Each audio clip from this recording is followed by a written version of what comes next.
Sobak, the Korean naivety and simplicity. As in simple dining and simple life, we're quite familiar with the word simple, which could be translated into sobak in Korean. Literally, so from sobak is the undyed white silk thread, symbolizing the light as source of every existence. Bak, a raw timber before it is processed, means being naive and clumsy.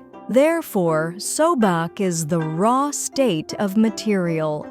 Though awkward and unsophisticated, it is referred as something essentially natural.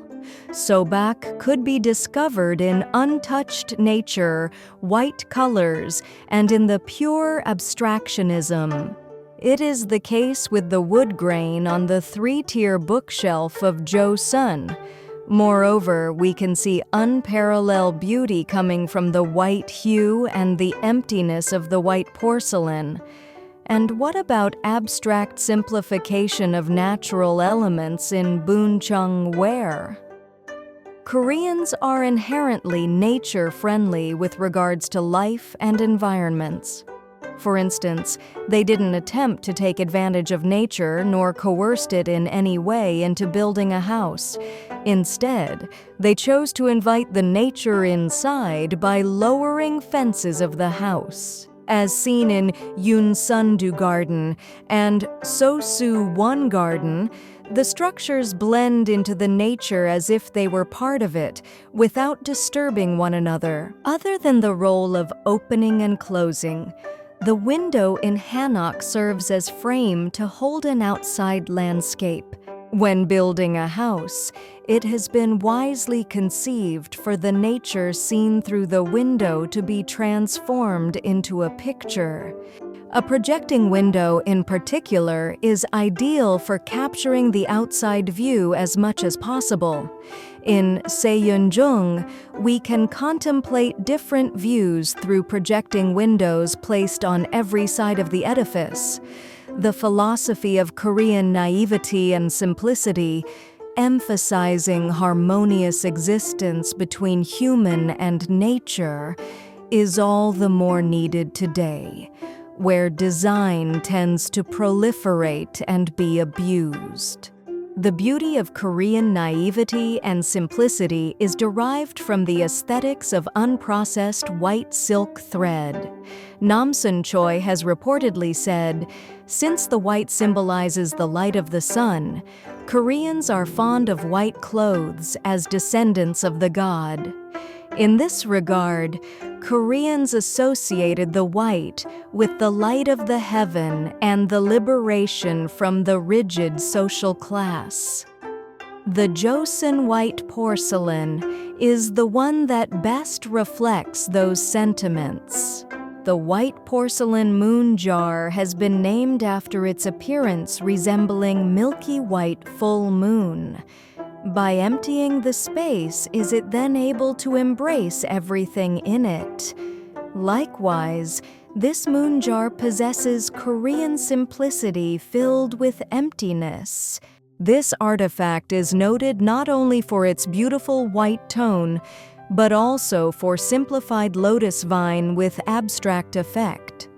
The white porcelain has nothing accurate or measured about its shape or patterns. This is not because of the lack of the skill, but because they valued the beauty of simplicity over embellishment. Now, let's look at how abstractionism plays out in Korean stone pagodas. The Seokga top consists of three-tier rectangular eaves, which gradually decrease in regular proportion toward the sky, embodying religious ideals. The simplicity of Korean pagodas is the epitome of abstractionism reaching the infinite realm of nature beyond the tangible. In the same vein, the notion of abstractionism is evident in the seated stone Buddha statue, which is not that refined in terms of shape. On the surface of celadon tube-shaped bottle is adorned with a willow in simple lines, and the bluish hue at the bottom, accidentally created due to glaze reactions during the firing process, gives the painting-like effect. Now, we move on to the Korean naivety and simplicity in modern artworks. Ufan Lee's Relatum and Korean stone pagodas share the common notion of abstractionism in a sense that they both strive to express infinitude, transcending the substance, and to convert emptiness into meaningful space. Kwang Jo-yoon is recognized as a figure who has interpreted abstract and wide brush-stroked patterns of buncheong ware in a modern way. Wonky Kim expressed in many of his paintings beauty of a moon jar filled with emptiness. Boon Chung turtle-shaped bottle and Wanky Kim's dot paintings have been showcased side by side as part of exhibition held at Modern Museum of Contemporary Art in 2021.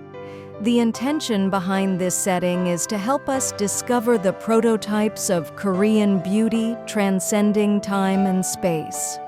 Laid side by side, there seems to be a striking resemblance between these two artworks. It might suggest that beyond similarity of patterns and shape, the fundamental value of Korean art has been passed down for generations. Lastly, Sabahang table from Joseon era is the very embodiment of Korean beauty in which simplicity is pushed for the maximum. Moreover, it even possesses a contemporary taste, turning itself into a timeless design. It seems like today's culture and civilization get dislocated from nature, which risks deteriorating our own existence rather than improving it. In this context, the Korean naivety and simplicity might be one of the best virtues to be cultivated and cherished. Let us conclude this chapter by adding this final message. Aspiring to reach the essence of nature, away from the artificiality, might be what is required of arts and design in the future.